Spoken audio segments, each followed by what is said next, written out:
News ಟೈಮ್ಗೆ ಸ್ವಾಗತ. ನಾನು ಸುರಭಿ ರಾಜೇಂದ್ರ. ಸುದ್ದಿಗೂ ಮುಂಚೆ ಈ ಕ್ಷಣದ ಹೆಡ್ಲೈನ್ಸ್. ಹಮಾಸ್ ಮುಖ್ಯಸ್ಥ ಇಸ್ಮಾಯಿಲ್ ಹನಿಯೆ ಹತ್ಯೆ, ಇರಾನ್ ರಾಜಧಾನಿ ಟೆಹರಾನ್ನಲ್ಲಿ ಗುಂಡಿಟ್ಟು ಕೊಲೆ ಪ್ರಕರಣದಲ್ಲಿ ಹಮಾಸ್ ಮುಖ್ಯಸ್ಥನ ಅಂಗರಕ್ಷಕನು ಸಾವು.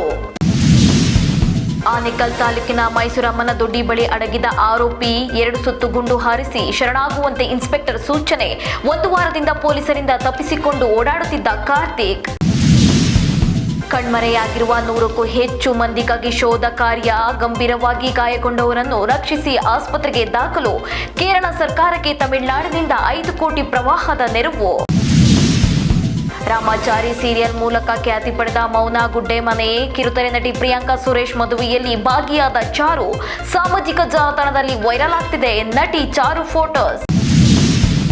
ಕರಾವಳಿ ಭಾಗದಲ್ಲಿ ವ್ಯಾಪಕ ಮಳೆ ಹಿನ್ನೆಲೆ ರಜೆ ಘೋಷಿಸಿ ಜಿಲ್ಲಾಧಿಕಾರಿ ಲಕ್ಷ್ಮೀಪ್ರಿಯ ಆದೇಶ. ಮುಂಜಾಗ್ರತಾ ಕ್ರಮವಾಗಿ ಮತ್ತೆ ರಜೆ ನೀಡಿ ಆದೇಶ. ಕೇರಳದ ಪ್ರಕೃತಿ ವಿಕೋಪದಲ್ಲಿ ಕನ್ನಡಿಗರಿಗೂ ಸಂಕಷ್ಟ. ಮಂಡ್ಯ ಜಿಲ್ಲೆಯ ಕೆಆರ್ಪೇಟೆಯ ಒಂದು ಕುಟುಂಬಕ್ಕೆ ಆಪತ್ತು. ಗಾಯಗೊಂಡವರಿಗೆ ಆಸ್ಪತ್ರೆಯಲ್ಲಿ ಚಿಕಿತ್ಸೆ. ಕೇರಳದಲ್ಲಿ ನೆಲೆಸಿದ್ದ ಝಾನ್ಸಿ ರಾಣಿ ಹಾಗೂ ಅನಿಲ್ ಕುಟುಂಬ ಗಂಭೀರವಾಗಿ ಗಾಯಗೊಂಡು ಆಸ್ಪತ್ರೆಗೆ ದಾಖಲಾದ ಅನಿಲ್. ಕೇರಳದಲ್ಲಿ ಕನ್ನಡಿಗರ ರಕ್ಷಣೆಗೆ ಸಹಾಯವಾಣಿ ತೆರೆದ. ಮುಂಬೈ ಆಸ್ಪತ್ರೆಯಲ್ಲಿ ಶಾರುಖ್ ಶಸ್ತ್ರಚಿಕಿತ್ಸೆ ವೇಳೆ ವೈದ್ಯರ ಎಡವಟ್ಟು. ದಿಢೀರಂತ ಅಮೆರಿಕಕ್ಕೆ ಹಾರಿದ್ದು ಯಾಕೆ? ಬಾಲಿವುಡ್ ಬಾದ್ಶಾ ಇತ್ತೀಚೆಗೆ ಕಿಂಗ್ ಖಾನ್ ಆರೋಗ್ಯದಲ್ಲಿ ಹೆಚ್ಚು ಕಡಿಮೆ ಆಗ್ತಿರೋದು ಯಾಕೆ? ತುಮಕೂರಿನ ಹುಡುಗಿ ಕಲಬುರಗಿಯ ಹುಡುಗ ಇನ್ಸ್ಟಾದಲ್ಲಿ ಪ್ರೀತಿ. ಲವ್ ಮಾಡಿ ಮದುವೆ ಆದ್ಮೇಲೆ ಹಳೆ ಲವರ್ ಮತ್ತೆ ಕನೆಕ್ಟ್. ಪ್ರಿಯಕನ ಜೊತೆ ಸೇರಿ ಗಂಡನನ್ನು ಫಿನಿಶ್ ಮಾಡಿದ ಪತ್ನಿ.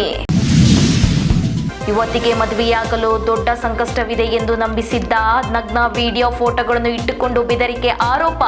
ಮಹಿಳೆಯನ್ನು ಕರೆಸಿಕೊಂಡು ಅತ್ಯಾಚಾರ ಮಾಡಿರುವ ದೂರು ದಾಖಲು. ಇದಿಷ್ಟು ಈ ಹೊತ್ತಿನ ಅಪ್ಡೇಟ್ಸ್. ಮತ್ತಷ್ಟು ಮಾಹಿತಿಗಾಗಿ ನೋಡ್ತಾರೆ ನಮ್ಮ ವಿಷಯ ನ್ಯೂಸ್, ಭರವಸೆಯ ಬದುಕಿನ ವಿಜಯ.